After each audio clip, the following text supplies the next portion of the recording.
Buenas noches a todos y todas, bienvenidos a Rumbo Seguro 2025, propuestas que salvan vidas. Este es un espacio dedicado para discutir las propuestas sobre seguridad vial y movilidad en Ecuador. Agradecemos la participación del candidato Mauro Andino, que nos acompaña el día de hoy para conocer sus propuestas y perspectivas alrededor de una temática tan importante en el Ecuador como los fallecimientos, las lesiones y los siniestros que ocurren cada año en nuestro país. Este programa es gracias al esfuerzo de Tandem, Carishina en Bici y la Asociación de Peatones de Quito, con el apoyo de la Coalición por la Movilidad Segura en Ecuador. Y durante este espacio vamos a tener algunos segmentos. Primero vamos a tener unas preguntas para profundizar sobre las propuestas del candidato en seguridad vial.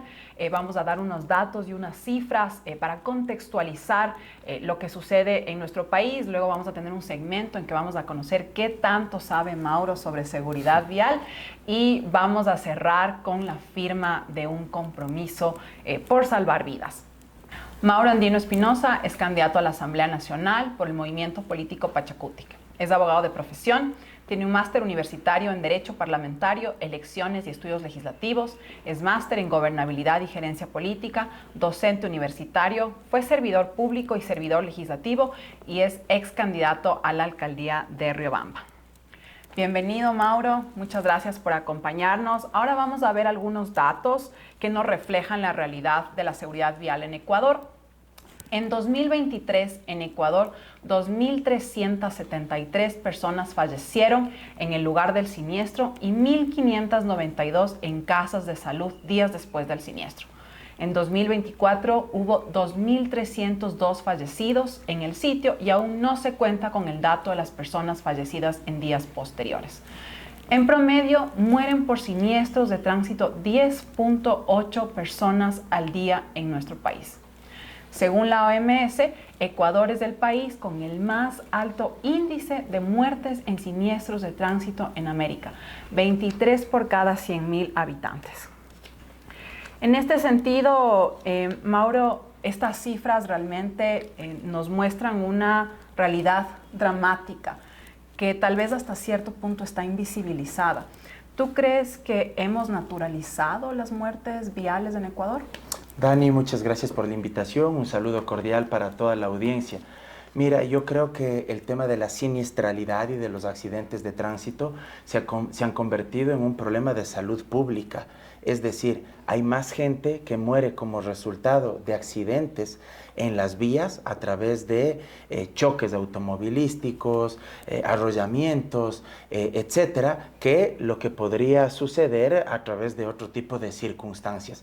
Creo que en ese sentido hay que analizar la problemática desde una perspectiva integral, no solo desde el campo de la legislación, que es lo que a mí me compete en mi calidad de candidato a la Asamblea Nacional, sino también desde la política pública en términos, por ejemplo, de infraestructura, el mantenimiento de las vías, en términos de política pública preventiva, educativa, a nivel comunicacional, para que la gente y el ciudadano, entre otras cosas, respete la normativa, pero no solo quien conduce, sino también los peatones. De otra parte, me parece que hay que mejorar muchísimo en lo que se refiere a los controles, es decir, que las instituciones involucradas cumplan con su papel. Y cierro nuevamente con el papel de la Asamblea. No se trata únicamente de normas más rigurosas, sino de fiscalizar, que es otra facultad de quienes seremos asambleístas, fiscalizar que el presupuesto que se destina para la movilidad, para la transportación pública, para la infraestructura vial, efectivamente sea bien gastada, bien ejecutada y que tampoco se generen procesos irregulares y ilícitos que no cumplan con el objetivo para el cual se destinen esos recursos. Y justamente hablando de fiscalización, este 10 de febrero se cumplen 3 años desde que el Ejecutivo, mandado por la Asamblea Nacional en la reforma a la Ley Orgánica de Tránsito, Transporte Terrestre y Seguridad Vial, que se aprueba en el 2021, debía cumplir con la obligación de emitir el reglamento. Un reglamento que incluye precisamente, por ejemplo, directrices en temas de infraestructura, en temas de control, inclusive en temas de educación y otros que tú has mencionado. ¿Qué hacer desde la Asamblea para que se cumpla esta obligación desde el Ejecutivo? Mira, yo creo que el tema de la falta de reglamento en una normativa no es algo inherente tan solo a la ley de transporte, a la ley de tránsito y transporte terrestre. Si uno revisa el distinto compendio jurídico de los cuerpos normativos que están vigentes, nos vamos a encontrar con la ingrata novedad de que muchos no tienen reglamento, porque el presidente de la República no ha expedido o porque los ministerios a los que les correspondía emitir ese reglamento tampoco lo han hecho. El caso de la Ley de Tránsito y Transporte Terrestre no es ajeno a esta realidad. Ahí hay que fiscalizar, ahí hay que exigir que se emita el reglamento correspondiente, porque en muchas ocasiones esa ley se vuelve hasta cierto punto inaplicable. Es decir, existe un contenido, se legisla, pero el reglamento que permite desarrollar y aterrizar ya en la parte práctica una serie de circunstancias, de condiciones, de conductas que están previstas en la ley, no termina luego esto por operativizarse precisamente por la falta de este reglamento, por la falta de este instrumento jurídico. ¿Y cómo garantizar que un proceso de fiscalización sea efectivo? Es decir, han pasado 3 años y no se ha dado. ¿Cómo crees tú que desde la Asamblea o qué mecanismos crees tú que se podrían utilizar para que en efecto podamos contar con las regulaciones que se requieren para aplicar la normativa? Yo creo que ahí mucho depende de una conjunción de actores. Por un lado, los asambleístas deben tener la voluntad y la decisión política suficiente para pedir comparecencias al ministro o ministros del ramo que no hayan expedido el reglamento, ministro de Transporte y Obras Públicas, pedir la comparecencia del director nacional de la Agencia Nacional de Tránsito, pedir información a la Secretaría Jurídica de la Presidencia, pedir información al Ministerio de Gobierno, porque ojo, tú dirás, ¿qué tiene que ver el Ministerio de Gobierno? Si es que es del reglamento a la ley de tránsito, evidentemente no deja de ser un tema político, porque también hay que incorporar a las organizaciones de la sociedad civil, hay que incorporar a los transportistas del transporte urbano, del transporte intercantonal, interparroquial, interprovincial, a los taxistas, a los choferes profesionales, a aquellos que tienen licencia Sportman para conducir únicamente a nivel urbano. Y eso implica construir una mesa de diálogo donde se puedan tejer esas relaciones y donde se puedan ir incorporando cada uno de los pedidos y de las demandas desde la ciudadanía. Y ahí también entra en juego, por ejemplo, el Ministerio de Gobierno, es decir, es un tema político. Hay que pedir comparecencias, hay que pedirles que rindan cuentas. Bueno, ¿qué han hecho? ¿Y por qué no han hecho lo que debían hasta el día de hoy? Luego, creo que si es que el caso ameritara y si es que se insiste en la no aprobación de este reglamento, ahí estaríamos enfrente de un claro incumplimiento de funciones, que incluso puede llegar a un juicio político con la correspondiente censura y destitución. Creo que hay mecanismos y creo que ahí la labor entre sociedad civil, asambleístas y Estado central es clave, sin dejar de lado también a los municipios, que son quienes tienen a su cargo el tema de movilidad también. Justo quería hablar de los municipios porque, como tú mencionas, esta conjunción de actores que se requiere trabajar para la emisión del reglamento y en general para promover la seguridad vial, la mayor cantidad de siniestros que ocurren en el país ocurren en las vías urbanas, es decir, en aquellas que están bajo la gestión de los municipios. ¿Crees tú que hay que hacer una revisión del modelo de competencias? ¿Cómo crees que se puede garantizar que los gobiernos autónomos centralizados municipales cumplan también con las políticas y regulaciones relacionadas con la seguridad vial? Yo creo que hay que actuar con mucha racionalidad. ¿A qué me refiero? Creo que hay que apuntar a las causas de la siniestralidad. Es decir, uno no puede andar dando palos de ciego ni jugando a la gallinita ciega, suponiendo que esta es la causa o intuyendo simplemente determinadas circunstancias. Yo creo que si es que, por ejemplo, una de las causas es el exceso de velocidad o una de las causas es el exceso de consumo de alcohol y la irresponsabilidad, la falta de previsibilidad, la falta, yo diría incluso de empatía del conductor con la propia sociedad, con la propia comunidad. Yo creo que ahí estamos encontrando un punto que es muy importante de trabajarlo y es hacer pedagogía con la ciudadanía, educar a la gente en principios y valores, haciéndole entender, si cabe la expresión, que lo más importante, lo más sagrado que existe es la vida del ser humano y que uno no puede jugar con la vida de los otros a costa de manejar, por ejemplo, a exceso de velocidad o de manejar sin cinturón de seguridad o de manejar en estado de embriaguez. a veces las políticas punitivistas y represivas de incrementar las penas o de ser más duros con las sanciones no siempre llegan a buen puerto, no siempre disuaden el cometimiento de las conductas. Yo creo firmemente que lo más importante es la prevención y en muchas ocasiones la privación de la libertad no necesariamente es la solución a este tipo de conductas. A veces también podría ser más loable sanciones económicas. ¿Por qué? Porque a veces el ser humano, y aquí para usar una frase coloquial, es mal llevado. Cuando se le golpea en el bolsillo, probablemente es donde más le duele. Y si es que tú impones una sanción económica un poco más rigurosa, y sé que esto es un comentario impopular, incluso para quien está de candidato, probablemente esa persona se corta y dice, no, yo no quiero perder mis ingresos, yo no quiero que me multen.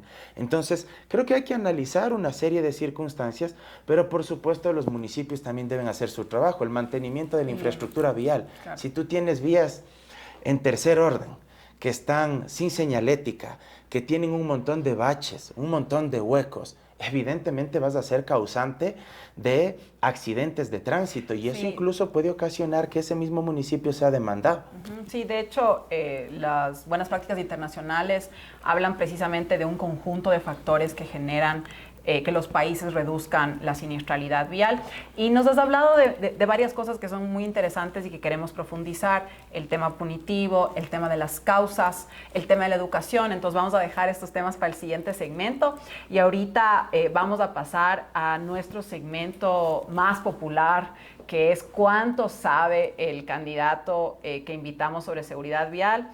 Mauro, no te preocupes, no vamos a hacer un examen de licencia. Estoy sudando aquí este momento ya. Te voy a pedir que nos des, tengo preguntas del 1 al 21. Te voy a pedir que me des 3 números, te vamos a hacer 3 preguntas. Está bien. Vamos a ir una por una y yo te voy a leer la pregunta que salga aleatoriamente. Dame un número, por favor. Del 1 al 21, Del ¿no? 1 al 21. El 18, pues ya que estoy de candidato por Pachacuti. Perfecto. Esta es una pregunta de verdadero o falso. En 2024 hubo alrededor de 15,000 siniestros de tránsito en Ecuador. Falso, hubo una siniestralidad más elevada si mi memoria no me falla este momento. En efecto, en 2024 la ANT registró 21,220 siniestros. Gravísimo, ¿no? Porque es una cifra que alarmante. Solo sigue subiendo en realidad. Siguiente número. A ver, del 1 al 21, ya fue el 18. Pongámosle el número 10, pues. Muy bien. Esta es una pregunta también de verdadero o falso. Las mujeres son las principales víctimas de los siniestros viales. Los hombres y los chicos jóvenes, las principales víctimas de los accidentes de tránsito. Exactamente, de hecho, el 89.6% de las víctimas de siniestros viales en el último año fueron hombres. De hecho, leía que las mujeres, que ustedes, son más responsables y más mesuradas al momento de conducir, lo cual me recordaba algo. Las mujeres también son más responsables al momento de pagar sus deudas y sus compromisos económicos. Eso también está comprobado estadísticamente. Exactamente, esto está relacionado a los roles que nos han sido asignados. Creo que son más responsables, la verdad. Prefiero quedarme con esa virtud, con ese atributo. Voy a aceptar tu comentario. Y vamos con el tercer número. El 6. Esta también es una pregunta de verdadero o falso. La primera causa de siniestros viales en el Ecuador es conducir distraído. ¿El exceso de velocidad sería? Exactamente, es falsa. El exceso de velocidad corresponde al 46.7% de todas las causas de siniestros viales. ¿Pasaste el examen? Ya he aprobado, así que me siento más tranquilo en este momento. Puedo respirar en paz. Y justamente con estos datos pasamos a nuestro siguiente segmento. Tú habías mencionado la importancia de actuar sobre las causas. Y quisiera hacerte una pregunta combinada, es decir, entre las principales causas de siniestralidad está el exceso de velocidad, como ya hemos visto, está el consumo de alcohol, la conducción distraída, y tenemos que las principales víctimas y los principales causantes son los hombres jóvenes. ¿Qué crees tú que se puede hacer desde la Asamblea, desde la legislación, para poder incidir en estas conductas? Creo que más allá de legislar, y esto no significa sacarle el cuerpo a la tarea y a la responsabilidad que tiene la Asamblea, es un tema más bien preventivo. Creo que es fundamental entender que, entre otras cuestiones, hay que implementar una política educativa, comunicacional, que sea muy pedagógica, que sensibilice, que genere una serie de responsabilidades, de hábitos compartidos en la sociedad. Creo que ahí la empatía, la solidaridad incluso entre los distintos ciudadanos, entendiendo que vivir en comunidad es, por ejemplo, respetar las normas de tránsito para evitar accidentes, para evitar pérdidas de vidas humanas. Yo creo que aquí los medios de comunicación también deben jugar un rol fundamental. Creo que ahí hay que activar otros mecanismos que están previstos, por ejemplo, en la misma Ley Orgánica de Comunicación, pero enlazarla con el tema de la ley de tránsito y transporte terrestre, para que a través de los medios de comunicación privados, de los públicos, de los comunitarios, se pueda difundir la normativa y se prevenga el cometimiento de los delitos a través de las causas que ya se han enumerado.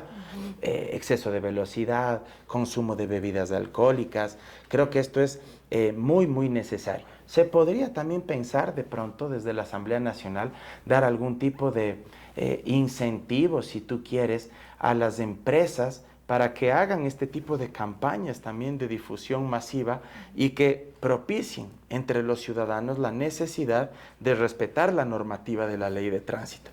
Y los asambleístas también deberían fiscalizar qué es lo que está haciendo la ANT, el Ministerio de Transporte y Obras Públicas en este campo para prevenir el cometimiento de los delitos. ¿Qué están haciendo los municipios? Pero ahí es un trabajo combinado en cambio con los concejales, porque los concejales son los fiscalizadores del alcalde y del representante del Ejecutivo local.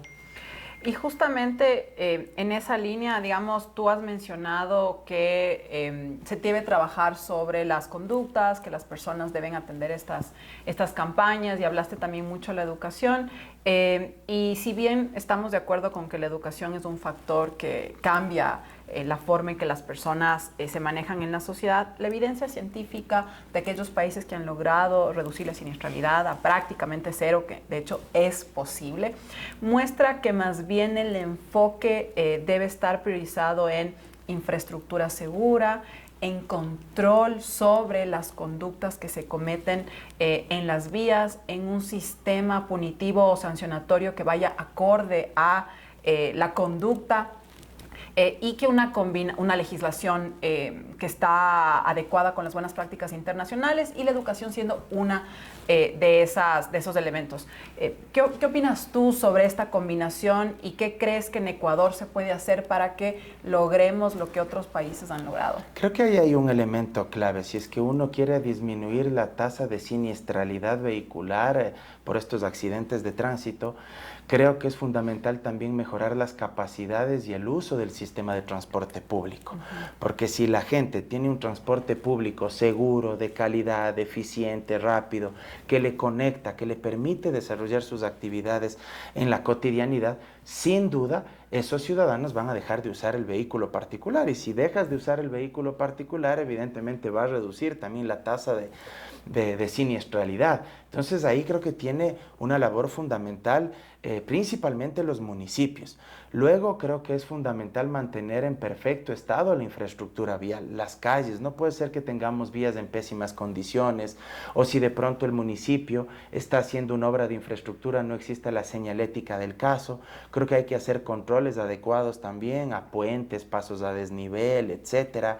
Creo que es fundamental también controlar a los choferes profesionales del sistema de transporte urbano, interparroquial, intercantonal, interprovincial. ¿Por qué? Porque en muchas ocasiones ellos no tienen sus unidades vehiculares bien revisadas. A veces tienen ya problemas en los neumáticos, a veces el sistema de frenos ya no sirve, las zapatas, como se denominan popularmente, están en pésimas condiciones, y eso también ocasiona una serie de problemas. Entonces, regular, controlar y sobre todo evitar la impunidad para que aquellos que cometen infracciones y vulneran la ley de tránsito paguen también por sus conductas ilícitas también es fundamental, porque si es que hay corrupción en el sistema judicial y de pronto alguien que merecía estar 30 días encerrado porque condujo un estado de embriaguez, luego salió impune de aquello, bueno, pues eso también fomenta la cultura del irrespeto a la ley. Hay una cosa que tú mencionaste que es muy importante, ¿no? El fortalecimiento del transporte público.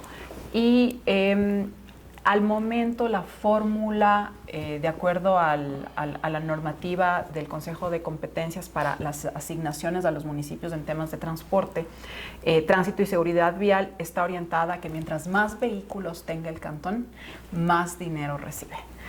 No para la promoción del transporte público o, por ejemplo, para la reducción de la siniestralidad. Y esto es algo que podría implicar una reforma normativa. ¿Cómo ves tú este cambio en la fórmula de asignación? Yo creo que aquí está en disputa qué tipo de modelo de desarrollo local queremos implementar en las ciudades.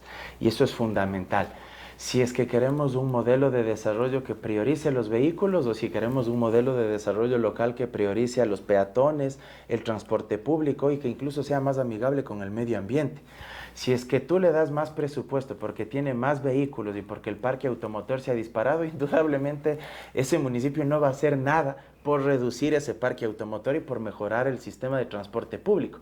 Pero si tú en la ley y en las asignaciones presupuestarias tú señalas que ciudad que disminuya su parque automotor y que en cambio a través de distintos indicadores la calificación de su sistema de transporte público sea muchísimo mejor, va a recibir más presupuesto, te aseguro que ese va a ser un incentivo para que ese municipio diga, bueno, voy a enfocarme en mejorar mi sistema de transporte público para tener más presupuesto para obra pública para mis ciudadanos, para mejorar los servicios y al mismo tiempo vamos a reducir el uso de vehículo particular, vamos a disminuir el tráfico vehicular, vamos a disminuir la contaminación ambiental, ergo vamos a disminuir la siniestralidad. Entonces creo que hay que cambiar el enfoque, creo que estamos haciendo las cosas al revés y eso al final del día no incentiva a que tengamos un buen sistema de transporte público, sino más bien a que tengamos más vehículos particulares. Y asimismo la infraestructura segura para los actores vulnerables como los peatones, los ciclistas, que son los más afectados por la siniestralidad. Te vamos a comprometer, Mauro, a la promoción de esa reforma en la Asamblea Nacional para el modelo de asignación de recursos. Y te queremos agradecer muchísimo por estar aquí, por las respuestas que nos has dado. Queremos invitarte a unirte al compromiso para salvar vidas. Nosotros estamos promoviendo desde las organizaciones de la sociedad civil que representamos justamente que las autoridades se comprometan a reducir la siniestralidad, las fatalidades y las lesiones en el tránsito. Sabemos que es posible y por eso pues queremos invitarte a firmar el compromiso por salvar vidas. Muchas gracias, querida Dani.